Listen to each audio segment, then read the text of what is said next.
Nah 110 cabang tapi bisnisnya but-butan gitu loh. Nggak sustain lah. Akhirnya gue bikin lagi sama Iben sambal bakar. Jadi yang Bus Jus itu tutup. Udah tutup, udah dijual.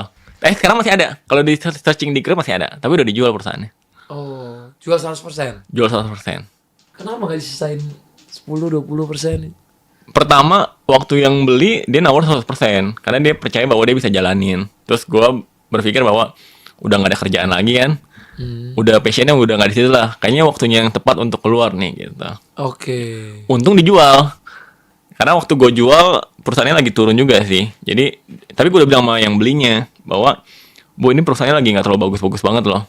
Lo kalau mau beli, lo harus benar-benar manage yang bagus nih. Karena untuk ngebalikin lagi posisinya dari decline ke growth itu cukup berat, effortnya banyak gitu loh. Makanya akhirnya gue bilang, lo mau gak gitu. Gitu. Akhirnya dia, oke, gak ada masalah, ya udah. Oh, jadi sisa berapa cabang sekarang? Kayaknya masih ada 8 cabang mungkin ya. Waduh, 128. Lumayan juga tuh dropnya, tapi 90%. Enggak. 120 tuh pas gue pegang, peaknya dulu tertinggi. Terus gue jual di 20 cabangan. Sekarang sisa 8. Jadi turun. Oke. Bukan naik. 120 ke 9, dari 20 ke 9. Gue punya peaknya tertinggi 120. Turun, gue jual di 20 cabang. Sekarang mungkin dia ada sekitar 8 cabang ya mungkin.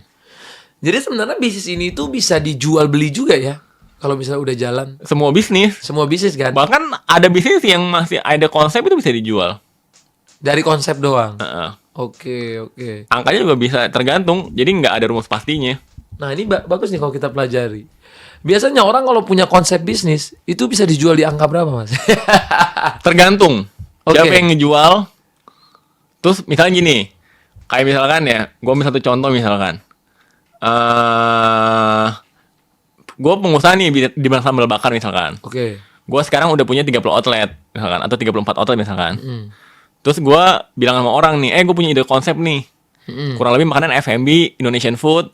Kan udah punya historical berhasilnya kan.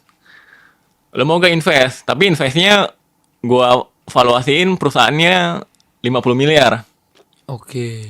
Karena orang udah punya rekam jejak, ngelihat kita udah punya historical yang baik, ya bisa dijual perusahaannya. Tapi kalau lu bukan siapa-siapa, berat. Ya. Masa 50M sih? Masa 50M sih gitu loh. Perusahaannya belum ada sales, belum apa. Tapi kalau misalkan lu udah punya historical pernah reach out sampai 500 miliar, ke 50 miliar kan kecil dong. Iya, karena lu udah punya pengalaman. 50 miliar itu kan valuasi.